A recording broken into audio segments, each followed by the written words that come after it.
All right. Welcome, one and all, to the Off the Rails Sports Podcast. And if you could kindly hit that like and subscribe button, it is spectacular. It is spectacular content. We are going to hopefully have superstar Brian on. Scott is on sabbatical. He's doing his own thing, but he's going to come back. I'm hoping. Open prayers. Open prayers.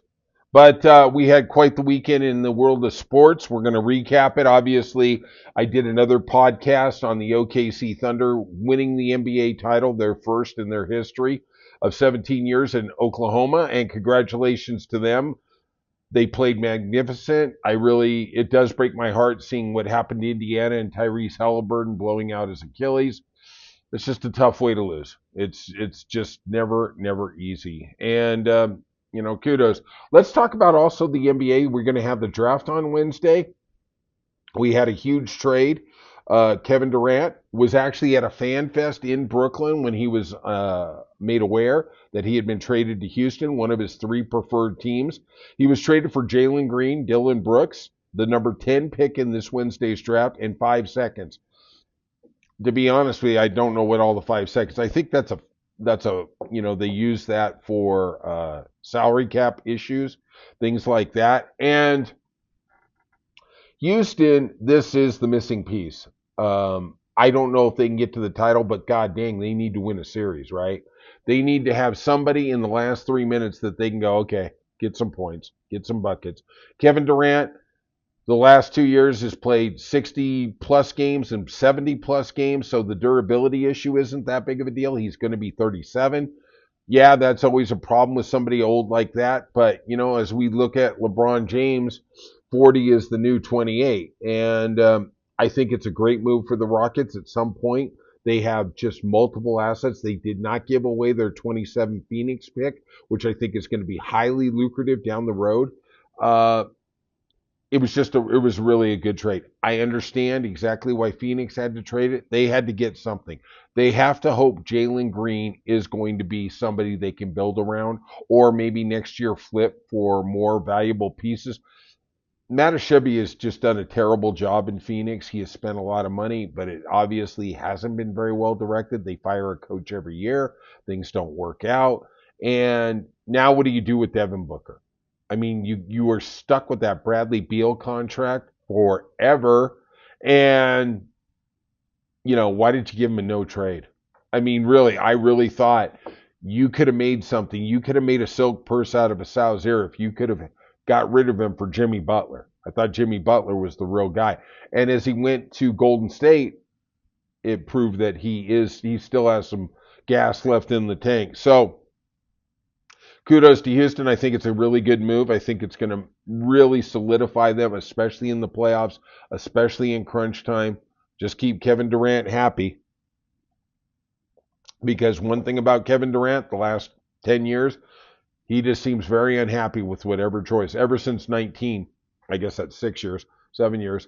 At the end of the day, hopefully he melds well with this team, and I think he could be the leader to lead them to the promised land. LSU in national NCAA baseball, college baseball, won their second title in 3 years, defeating Coastal Carolina 5-3. Coastal Carolina came into the finals. It was the best 2 out of 3, having won 26 consecutive games. Unfortunately, LSU smashed them with a 1-0 victory and a 5-3 victory on Sunday. 11th title in the last 16 years for the SEC. That football money goes so far on all these other programs. Women's softball, I think we have $1 million player at Texas A&M or somewhere like that. I mean, that football money just goes forever. PGA Tour, Keegan Bradley rallied from 2 strokes down with 3 holes left to play to beat Tommy Fleetwood in regulation. He was 15 under. Tommy Fleetwood ended up at 14 under. And Tommy Fleetwood is an amazing player. He does have elite talent. He has never won on the PGA Tour. This seemed to be his moment where he was finally going to get that win, and unfortunately it eluded him. It kind of reminds me of like Mark Martin trying to win a NASCAR title. It just never seemed to be in the cards. And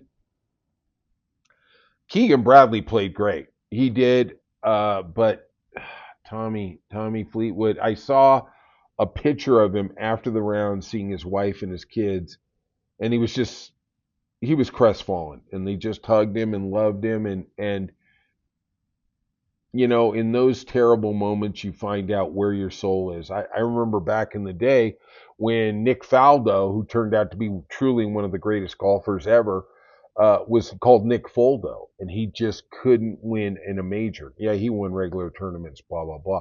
But, you know, at the end of the day, you get marked on how you do, how many wins you have. And to think Tommy Fleetwood doesn't have a win, that's almost incomprehensible for me. But, the proof's in the pudding. And I was so rooting for him coming down the stretch. And, he bogeyed the last hole and Keegan Bradley birdied it. And it's just, I wanted to cry. I don't really get too emotionally involved in what happens, but man, that was just a crestfallen moment. Let's go to horse racing, and usually we don't talk about that too much unless it's one of the big events. Dwayne Lucas, truly one of the greatest trainers of all time. They call him the coach because he used to be a high school basketball coach, has basically said he is retiring from training horses. He's going to, quote unquote, be a trainer, but he's not going to go to the track. He's got some serious health issues. God bless you, Dwayne Lucas, at 89. He has 15 Triple Crown winners, which is one behind Bob Baffert. He has 4 Kentucky Derby winners. I've always loved Dwayne Lucas. He seems like a really good guy.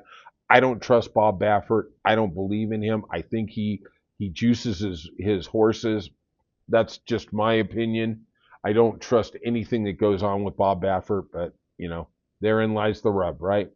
That you can't have everything. It just kills me to think Bob Baffert is ahead of Dwayne Lucas in terms of Triple Crown, because I personally think Bob Baffert is a goddamn cheater, but that's just me. All right, let's talk about what happened in the world of Major League Baseball. Yankees beat the Orioles 4-2, who are trying to overcome the loss of Ashley Rutschman. We're going to see how severe that injury is, but that's got to be a devastating blow in a year that is devastatingly devastating. They are 33-44, the Orioles, and I don't even know where they look up. Tigers beat the Rays 9-3. Holton got your win. He's 3-3 with a 4.5 ERA. Rangers lost the final game of the 3-game series with the Pirates, 8-3.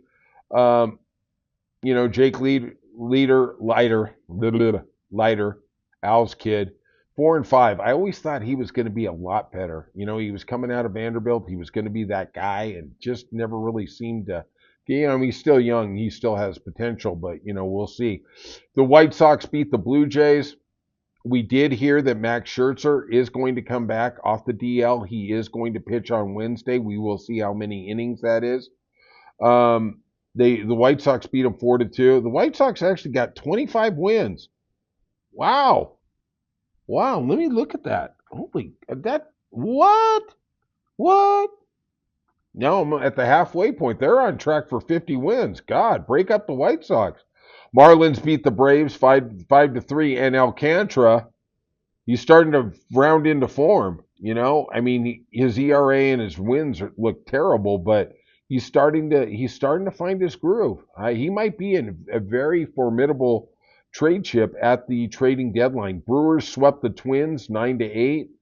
The Reds beat the Cardinals 4-1 on a day after De La Cruz suffered from heat exhaustion, which is something you really don't see too often in baseball, but I hope he's okay. Mariners beat the Cubs 14-6. I guess the Cubs missed their extra point. Gilbert got the win, and Gilbert, he's 2-2 with a 3.12 ERA. This guy's a stud. I am surprised. I honestly thought he was going to be in the running for the Cy Young. Obviously, I was incorrect. Rockies, break up the Rockies. They won again. They got their 18th win of the year. They won 4-2 over the D-backs. Red Sox lost the series to the Giants 9-5. Yeah. I'm still pissed off about the Devers trade, and I'm sure we're going to talk about that with Brian a little bit later, but it just pisses me off. The Guardians beat the Athletics 3-0. The Athletics are just falling away, 32-48. Almost at the halfway point. And I thought they made some moves, Severino, some nice moves in the offseason. They just don't seem to have been panning out. Let us talk about the Padres beat the Royals in the final game of the series. Suarez got the win, 2-3 with a 3.6 ERA. Dodgers, the Dodgers beat the Nationals 13-7. Kasparov got the win for the Dodgers, and I was watching that game. They had a 3-0 lead, and then Max Muncy came up. They fixed the mound. There was something really weird with the mound, and Max Muncy took a fastball, put it over the fence for a grand slam. They took the 4-3 lead and never looked back. And the Dodgers are just so bloody relentless. When they get a lead, man, they just pour it on. Finally, in the nightcap in the ESPN game, thank God I didn't watch it. I just looked at the box score. The Phillies beat the Mets 7-1. And let's look at the Phillies. They're 47-31, and the Mets are 46-32.